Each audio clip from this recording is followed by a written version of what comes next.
Hello everyone, welcome back to my YouTube channel. आज की हमारी कहानी है प्यार का पौधा, तीसरे देश की धरती पर। अगर वीडियो पसंद आए तो लाइक और शेयर करना ना भूलिएगा। मेरे वीडियोस का नोटिफिकेशन पाने के लिए चैनल को सब्सक्राइब करके बेल आइकन को भी प्रेस कर दीजिएगा। तो चलिए हम अपनी कहानी स्टार्ट करते हैं। प्यार ही वह खूबसूरत बंधन है जो धर्म, देश, रीति रिवाज की दीवार को तोड़कर दो दिलों को एक कर देता है। जहीर खान और अजय कुमार का मिलना और दिनों दिन बढ़ता संबंध उन्हें अटूट जज्बातों से बांधता गया। भारत के बिहार के रहने वाले अजय और पाकिस्तान के लाहौर के रहने वाले जहीर ने अपनी 30 साल से चली आ रही दोस्ती को रिश्ते में बदलने के उपलक्ष्य में अमेरिका में न्यू जर्सी के एक बड़े होटल में दावत का आयोजन किया था। एक और भव्य मुगल लिबास में सजे अजय की पत्नी जया वह फूलों का सेहरा पहन दूल्हा बने उनके बेटे अमित पाकिस्तान की तहजीब से रूबरू हो रहे थे, तो दूसरी तरफ सिल्क का कुर्ता, अबरक लगी पीली धोती पहने जहीर सीधे पल्ला किए पीली बनारसी साड़ी में उनकी बेगम जीनत गजब ढा रही थी। आंखों को चौंधियाते सोने के तारों व मोतियों वाला सुर्ख लाल लहंगा, चुन्नी व नैनाभिराम आभूषणों से दिपदिपाती हुई उनकी लाडली आसमां चांद सितारों को शर्मा रही थी। मोगरा के फूलों में लिपटे हुए उसके बाल, जराऊ मांग टीका से चमकता माथा व उसकी मांग में पीला सिंदूर दिपदिपा रहा था। कान के ऊपर लटकता मोतियों की लड़ियों वाले झिलमिलाते झूमर से चांदनी बिखर रही थी। दोनों परिवार एक दूसरे की इच्छाओं का मान सम्मान रखते हुए अपने अपने देश की गंगा यमुना संस्कृति का मिलन करके अपनी दोस्ती का मिसाल पेश कर रहे थे। उनकी प्यार भरी दोस्ती की शुरुआत बड़े अजीबोगरीब ढंग से हुई थी। अजय को भारत से आए अभी हफ्ता भी नहीं हुआ था कि रोड दुर्घटना में वो अपना हाथ पैर तुड़वा बैठे थे और 2 वर्षों पहले ही लाहौर पाकिस्तान से आए हुए जहीर, जो अजय के अपार्टमेंट में ही रहते थे, ने पलक झपकते ही उनकी सारी जिम्मेदारियों को उठाकर आपसी भाईचारे का अनोखा संदेश दिया था। भयानक घटना कुछ ऐसे घटी थी। अजय ने गाड़ी चलाना नई ही सीखी थी। उसी महीने तो 2 बार कोशिश करने के बाद उन्होंने जैसे तैसे ड्राइविंग टेस्ट पास किया था। ज़्यादातर लोग पैरेलल पार्किंग कर नहीं पाते और टेस्ट में असफल हो जाते हैं। अमेरिका में ड्राइविंग लाइसेंस देने की प्रक्रिया जटिल होने के साथ ईमानदारी पर आधारित रहती है। जब तक भरपूर कुशलता नहीं आती, लाइसेंस मिलने का प्रश्न ही पैदा नहीं होता है। लाइसेंस मिलने के बाद उन्होंने लोन पर सेकंड हैंड गाड़ी खरीदी। हफ्ता भर भी तो नहीं हुआ था उन्हें गाड़ी चलाते हुए कि ऑफिस जाते समय एक्सीडेंट कर बैठे। वो तो आनन फानन घटनास्थल पर पुलिस पहुंच गई थी और लहूलुहान व बेहोश अजय को न्यू जर्सी के रॉबर्ट वुड हॉस्पिटल में पहुंचाते हुए उनके ऑफिस और घर पर सूचित करने के लिए स्वयं पहुंच गई। पुलिस ने ही उनकी पत्नी को हॉस्पिटल भी पहुंचाया। अमेरिका पुलिस की यह बहुत बड़ी विशेषता है कि वहां पर रहते हर व्यक्ति को बिना किसी भेदभाव के मदद करने के लिए वह तत्पर रहती है। वहां जिसका कोई अपना नहीं होता, पुलिस उसकी देखरेख किसी अपने से बढ़कर करती है।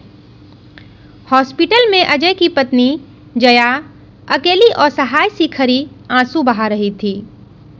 नया देश, नए लोग, किससे अपना दुख बांटे, वह असमंजस में थी। इंडिया में मायके व ससुराल दोनों की आर्थिक अवस्था इतनी भी मजबूत नहीं थी कि वहां से कोई यहाँ आकर उसकी असहायता के इस गहन अंधेरे को साझा कर ले। चारों ओर दुख का उफनता सागर था, जिसका कहीं दूर तक किनारा जया को नजर नहीं आ रहा था। बहते हुए आंसुओं पर काबू पाते हुए वह अपना आत्मबल संजोने की चेष्टा कर तो रही थी, पर सफल नहीं हो पा रही थी। दुर्घटना की खबर पाते ही वो सब परेशान हो जाएंगे। किसी न किसी तरह इस आपत्ति को वह खुद ही झेलने का साहस प्राप्त करेगी। दृढ़ निश्चय की आभा से वह भर उठी। इंश्योरेंस वाले हॉस्पिटल का खर्च उठा ही रहे थे, आगे कोई न कोई राह निकल ही जाएगी। ऐसा सोचकर जया के मन को शक्ति मिली। ऑपरेशन थिएटर से अजय को कैबिन में शिफ्ट कर दिया गया था, लेकिन अभी भी उन पर एनेस्थीसिया का असर था। थकान और परेशानी के कारण जया को झपकी आ गई थी। दरवाज़ा खुलने की आहट से अचानक उसकी पलकें खुल गई और उसके बाद उसने जो कुछ भी देखा अविश्वसनीय था।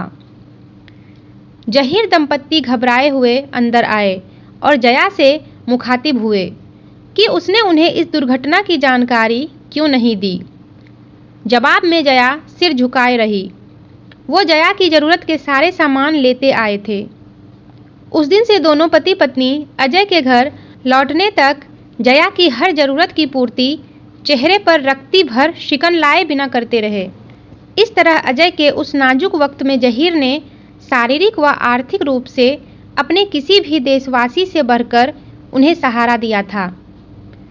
आने वाले दिनों में दोनों की दोस्ती गाढ़ी होती गई। अमित के जन्म के समय एक बार फिर वो सारे रिश्तों के पर्याय बन गए थे। गर्भावस्था के नाजुक पलों को जीनत बेगम ने किसी अपने से बढ़कर महीनों साझा किया। घर से लेकर हॉस्पिटल तक का भार अपने कंधे पर उठाकर अजय को बेहिसाब तसल्ली दी। अमित का बचपन दोनों परिवारों के लिए खिलौना बना रहा। 2 वर्षों बाद ही आसमा पैदा हुई। अजय और जया ने भी उन नाजुक पलों की जिम्मेदारियों को सहर्ष निभाया, अपनी ओर से कोई कमी नहीं छोड़ी। अमित और आसमा दोनों साथ खेलते हुए बड़े हुए। एक ही स्कूल में उन दोनों ने पढ़ाई की। उन दोनों की नोकझोंक पर दोनों परिवार न्योछावर होते रहे। कहीं कोई दुराव नहीं था। घर अलग थे, पर अपनी बेशुमार मोहब्बत से दीवार को उन्होंने पारदर्शी बना लिया था। दोनों परिवारों की दोस्ती सभी के लिए मिसाल बन गई थी। कहते हैं, जब प्यार का सवेरा शाम के सुरमई अंधेरे को गले लगा लेता है, तो समय का पंख भी गतिशील हो जाता है। ग्रीन कार्ड मिलते ही दोनों परिवार सभी तरह से सुव्यवस्थित हो गए थे। कुछ वर्षों बाद ही उन्हें वोट देने का अधिकार मिल गया और वो अब वहाँ के नागरिक थे। खुशियों की चांदनी में वो भीग रहे थे कि दुनिया का सबसे बड़ा प्रभुत्वशाली देश अमेरिका का कुछ हिस्सा आतंकवाद के काले धुएं में समा गया। 2011 के सितंबर मंगलवार को न्यूयॉर्क के वर्ल्ड ट्रेड सेंटर और पेंटागन पर हुए आतंकी हमले ने पूरे विश्व को सहमा कर रख दिया। कितने लोगों की जानें गईं, धन संपत्ति का बड़ा भारी नुकसान हुआ। वर्ल्ड ट्रेड सेंटर की इमारत का ध्वस्त होना पूरी दुनिया का आर्थिक स्थिति को चरमरा गया। इस हमले के पीछे मुस्लिम है। इसकी जानकारी पाते ही अमेरिका में रह रहे मुस्लिमों पर आफत आ गई। अमेरिकनों के निशाने पर सारे दाढ़ी रखने वाले आ गए थे। दाढ़ी वालों पर होते जुल्मों सितम से जहीर व उनके परिवार को अजय ने अपनी जान पर खेलकर बचाया। समय के साथ दुख के बादल तो छट गए, पर जहीर की नौकरी जाती रही। दोनों हिस्सों की ठंड को बांटते हुए अजय ने अपने हिस्से की धूप भी उन पर बिखरा दी, जिसकी ताप को जहीर ने कभी कम नहीं होने दिया। सब कुछ सामान्य होते ही जहीर की बहाली भी हो गई और एक बार फिर से खुशियां उनके दरवाजे पर दस्तक देने लगी। स्कूल की पढ़ाई पूरी करके अमित और आसमा दोनों आगे की पढ़ाई करने के लिए घर से दूर चले गए। अमित ने कंप्यूटर साइंस की पढ़ाई की तो आसमा ने मेडिकल पढ़ाई की लंबी दूरियां तय कर ली। जीवन में सुख ही सुख की लाली थी, जो पलक झपकते ही दुखों की कालिमा को निगल लिया करती थी। परम संतुष्टि के भाव में विभोर थे दोनों परिवार। अमित और आसमा ने एक लंबा समय साथ बिताया था। बचपन की चुहलबाजियों ने धीरे धीरे प्यार के नशीले रूप को धारण कर लिया था। इसका अंदाजा उन्हें उस समय हुआ जब वो आगे की पढ़ाई करने के लिए घर से दूर जा रहे थे। धर्म और जाति की दीवारों में उनका प्यार कभी दफन नहीं होगा, इसका उन्हें भरपूर अंदाजा था और वो सभी तरह से आश्वस्त होकर अपनी मंजिल हासिल करने की होड़ में शामिल हो गए।